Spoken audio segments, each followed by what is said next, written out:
Ladies and gentlemen, it is official. We have our first stinker of 2022, Moonfall.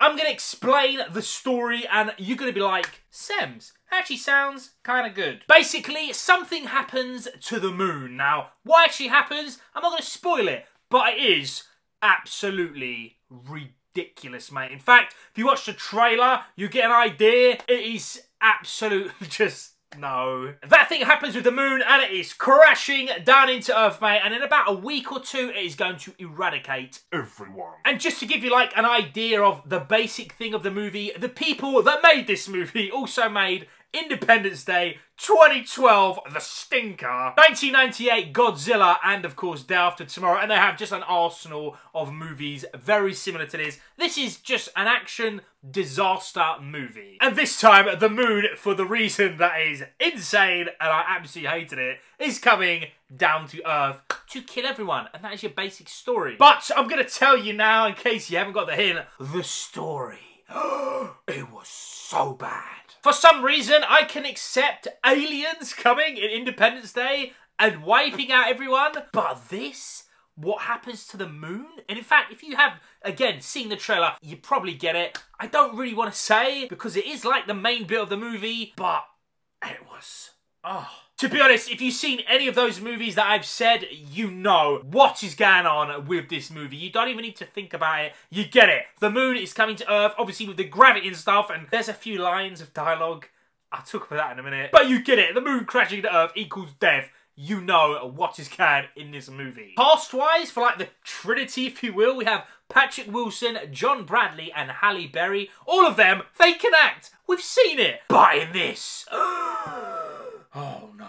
The acting in this is kind of like cheesy and like hokey and really weird, and to be honest, this is exactly the same as the other movies. You know exactly who you're gonna get. The stereotype people in this film. You're gonna get your arsehole characters who do not believe anything, and if you show them physical goddamn evidence of the moon coming to Earth, nah mate, it didn't happen. It ain't happening, and it will never happen. And then you got, you know, your nerd, weird character who's like the conspiracy person. You get it. You've seen it 100 times. It's so stereotypical of these movies. In fact, genuinely, after 10 minutes, you're going to know that person's that person, and you're going to work out everything. And the characters, I don't even want to call them characters. They were so cheesy, but the dialogue, ladies and gentlemen, I cannot believe how bad it was. In fact, I don't know why I'm doing this. Maybe I'm trying to pray to some sort of like higher up power that they just make the dialogue for these movies good, because they are so bad. Dialogue in here was some of the worst dialogue I have ever seen in any movie, and I get it.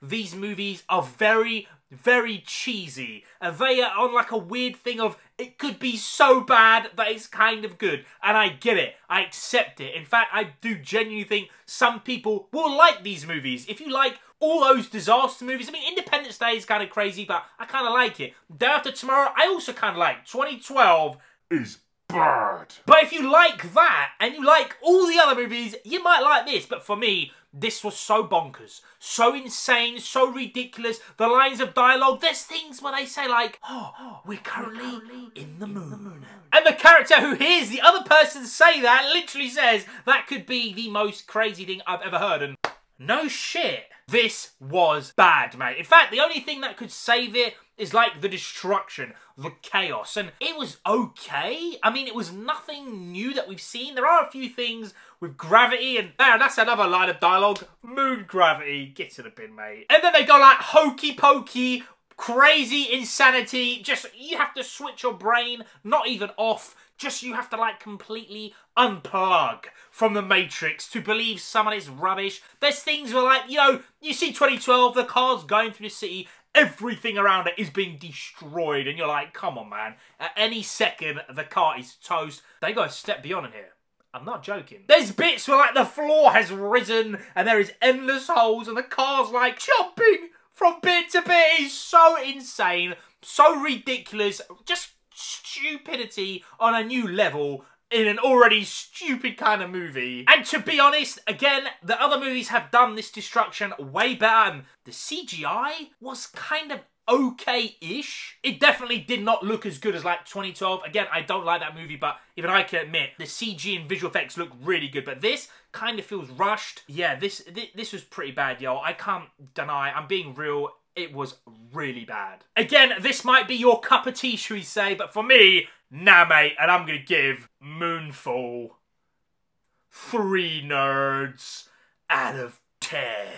As I film this, there is nothing on Rotten Tomatoes. I haven't seen anyone else's reviews. I'm really curious to see, like, what the score will be. I cannot see this being more than, like, 40% on Rotten Tomatoes. If it is, I will be mind blown, but I'm already mind blown in the crazy years that we've been having. Nothing would surprise me, but this was bad. Ladies and gentlemen, are you going to see Moonfall, or have you already seen it? Did you enjoy it? Let me know down below. That'd be awesome. Thank you so much for watching. I love and appreciate you guys, and I'll see you in a bit.